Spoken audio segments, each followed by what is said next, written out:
Okay तो भाई लोग फाइनली CRK अनफिल्टर्ड की एक नई वीडियो में आप सभी का स्वागत है।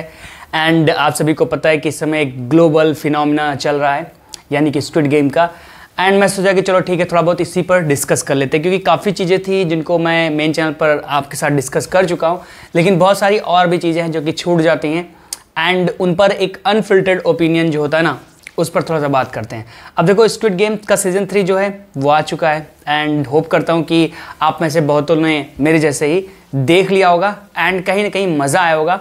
एंड जो इम्पैक्ट उन लोग क्रिएट करना चाह रहे थे, मतलब जो इसके क्रिएटर हैं, वो जो इम्पैक्ट आपको फील कराना चाह रहे होंगे, मैं 100 में 100 को तो नहीं बोलूँगा कि फील हुआ होगा, लेकिन मैं पकड़ कर चलता हूँ कि 60-40 वाला एक रेशियो रहा होगा। मतलब 60 लोग 100 में से ऐसे होंगे जिनको जो एंडिंग है वो पसंद आई होगी एंड 40 लोग डेफिनेटली ऐसे होंगे जो कि कुछ एक्सपेक्ट कर रहे थे अलग। लाइक अपन लोग आदत है कि भाई हीरो है अपना प्लेयर 4, 5, 6 तो अपने को जीतना है। सिंपल सी बात यही है कि भाई कहानी है तो अपना हीरो उसमें जीतना चाहिए। लेकिन जो इसके क्रिएटर्स हैं, मैं आपको उनका एक कोट याद दिला देता हूँ। शायद आप लोगों में से काफ़ी लोगों ने उनके जो पॉडकास्ट में वो जिस गए या फिर जहाँ पर जाकर के इंटरव्यूज़ वगैरह दिए वहाँ पर उन्होंने काफ़ी बार इस चीज़ को मेंशन किया था। एंड उन्होंने एक चीज़ बोला था कि कभी कभी जो कहानियाँ होती हैं उनकी हैप्पी एंडिंग होना ज़रूरी नहीं है। एंड उन्होंने क्रिएट करके वो चीज़ दिखाया है। मतलब आप जो एक्सपेक्ट कर रहे थे उसके जस्ट अपोजिट गए हैं। एंड जब आप किसी चीज़ के अपोजिट जाते हो तो आपको पता है कि भाई हेट तो मिलती है। तो इसीलिए मैंने बोला कि 60 लोग होंगे जिनको जो क्रिएटर फील कराना चाह रहे थे इसके एंडिंग से वो फील हुई होगी एंड 40 लोग ऐसे भी होंगे जिनको एंडिंग हजम नहीं आएगी। लेकिन एंडिंग से फ़र्क नहीं पड़ता, फ़र्क ये पड़ता है कि स्क्विड गेम का जो सीज़न 3 है वो एक्चुअली में कैसा है। तो बस मैं इतना ही बोलूँगा, अच्छा है, ना तो बहुत बुरा है एंड ना ही बहुत ज़्यादा ग्रेट है। आपको देखने में सिर्फ अगर आप मज़े के लिए देखते हो तो आपको देख के मज़ा आ जाएगा। लेकिन जैसा हम लोगों को पता है कि बहुत सारे क्वेश्चन हैं भाई जो कि सीज़न 3 में बताए नहीं गए हैं। जैसे कि अगर मैं कुछ लॉजिकल क्वेश्चंस की बात करूं तो सिंपल सी बात है कि भाई जो गार्ड वगैरह थे वो कहाँ से आए थे, उनको किसने रिक्रूट किया था, क्यों काम कर रहे थे, उनकी पे जो होता है कि भाई उनको पेमेंट कितना मिल रहा था, अपने प्लेयर को 45.6 अगर दे रहे थे तो उनको कितना मिल रहा था। तो इस तरह के गार्ड के पॉइंट ऑफ व्यू से क्वेश्चंस बनते हैं। प्लेयर 1-1 जो थी अपनी पिंक गार्ड, उसकी भी हमें बैक स्टोरी नहीं पता एंड अब तो वो चाइना आई थिंक जाने वाली है। अब देखो क्या करती हूँ वहाँ पर जा करके। ऐसे कुछ और कैरेक्टर थे एंड साथ ही साथ अपना फ्रंटमैन, उसकी बैक स्टोरी हमें नहीं पता कि भाई वो कहाँ से आया था, कैसे वो प्लेयर 142 आई थिंक था ना, जब वो उसने अपने दोस्तों को मारा था, जब वो गेम खेला था तो किसके साथ खेला था और कौन कौन से एक्टर्स थे उसके साथ, या फिर किस कंट्री में खेला था, ये भी हमें कुछ नहीं पता चला। तो बहुत सारे आर्क रह जाते हैं एंड बहुत सारी चीज़ें ऐसी भी हो जाती हैं जो कि अनएक्सपेक्टेड थी। जैसे कि कुछ कैरेक्टर्स थे जो कि अपन लोग के फेवरेट थे एंड उन लोगों को ऐसा दिखाया गया था कि भाई ये लोग वेल ट्रेंड हैं बट काफ़ी सिली मौत उनको दे दी गई। जैसे कि ट्रांसजेंडर वाला कैरेक्टर, उसको पता है, अब हमें एक्चुअली में पता है कि भाई वो एक मरीन रह चुकी है एंड अपन लोग एक्सपेक्ट करते हैं कि भाई अगर मैं इतना खतरनाक माहौल खड़ा चल रहा है, ठीक है, एकदम खतरनाक माहौल चल रहा है एंड अपन लोग दरवाजा था ना, दरवाजे पे ही उसको मारते हैं ना, दरवाजे के बंदी खड़ी रहती है जाकर के, या बंदा जो भी बोल लो, वो खड़ी रहती है एंड पीछे से आकर के प्लेयर 333 जो था अपना वो उसको मार देता है। मतलब इतना रिडिकुलस कैसे हो सकते हैं, या फिर जो वो कैरेक्टर है इतना निश्चिंत कैसे हो सकती है कि भाई केओस का माहौल मचा हुआ है, पीछे से आकर के कोई मार सकता है तो मैं दरवाजे पे क्यों खड़ी होंगी ऐसे। एंड उसके साथ वही होता है।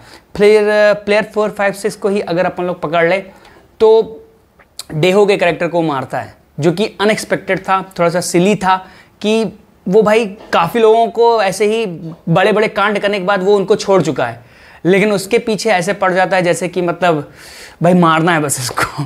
तो ऐसे शायद मेरे को लग रहा है कि जब वो बंदा भाई सदमे में चला गया, वो सीजन 2 में वो पर नहीं जा पाया, गोली वगैरह रहती है, उन लोगों को नहीं दे पाया तो उसके लिए उसको मार दिया। वो थोड़ा सा मुझे सिली फील हुआ क्योंकि उसको छोड़ सकते थे यार कि चल भाई तू जा, लेकिन उसको मारना था तो पीछे पड़ गया साइको के जैसे। वैसे सीजन 2 के एपिसोड, मतलब सीजन 3 के एपिसोड 2 में सारे के सारे साइको हो जाते हैं, बस सबको मार के बचना रहता है।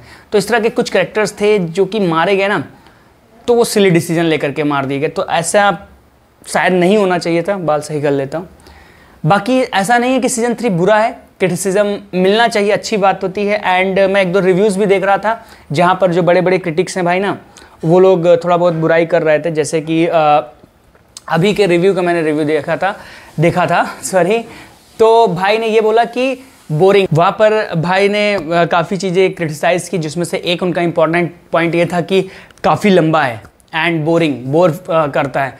तो देखो के ड्रामा जो होते हैं ना भाई, मैं ये नहीं बोला कि मैं अभी का रिव्यू नहीं देखता हूँ, मैं उनका फ़ैन नहीं हूँ, मैं देखता हूँ, काफ़ी अच्छे हैं वो क्रिटिक्स है। लेकिन उन्होंने जो एक पॉइंट डाला कि मतलब लंबा है, बोर करता है, तो मुझे नहीं लगता कि भाई बोर किया होगा, किसी को बोर किया था नहीं।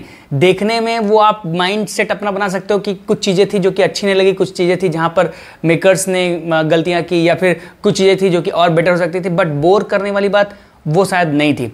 ऐसे ही कुछ और भी मोहित भाई का मैंने देखा था, उन्होंने बताया था जहाँ पर उन्होंने भी एक दो पॉइंट को मतलब क्रिटिसाइज़ किया, सिली डेथ को लेकर के या फिर कुछ चीज़ों को लेकर के, जो कि ठीक है, चलो कोई बात नहीं, सबका भाई अपना अपना ओपिनियन होता है। बट ओवरऑल स्क्विड गेम का जो सीज़न 3 है बहुत ज़्यादा बुरा नहीं है, जो कि काफ़ी लोग बोल रहे हैं कि भाई एकदम से बुरा है, तो मैं बोलूँगा नहीं, बहुत बुरा तो नहीं है, आप इसको देख सकते हो, देखने में मज़ा आता है। एंड जो पोस्ट क्रेडिट सीन डाला है उससे एक चीज़ भी क्लियर हो जाती है कि भाई जो मेकर्स है वो कहीं नहीं जा रहे हैं, मिल्किंग होती रहेगी नेटफ्लिक्स पर, एंड आपको यूएसए वगैरह भी देखने को मिलेगा, मतलब इसका अमेरिकन वर्जन, जिस पर मैंने अपने मेन चैनल पे ऑलरेडी बात कर रखा है। लेकिन ओवरऑल मज़ा आया देख करके, एंड उम्मीद करके चलते हैं कि भाई आने वाले टाइम में अपन लोग कुछ और ग्रेट चीज़ें इसके यूनिवर्स से, या फिर जैसे कि न्यूज़ है कि फ्रंटमैन की स्पिन ऑफ आपको देखने को मिलेगी, तो वहाँ पर कुछ ना कुछ देखने को मिलेगा।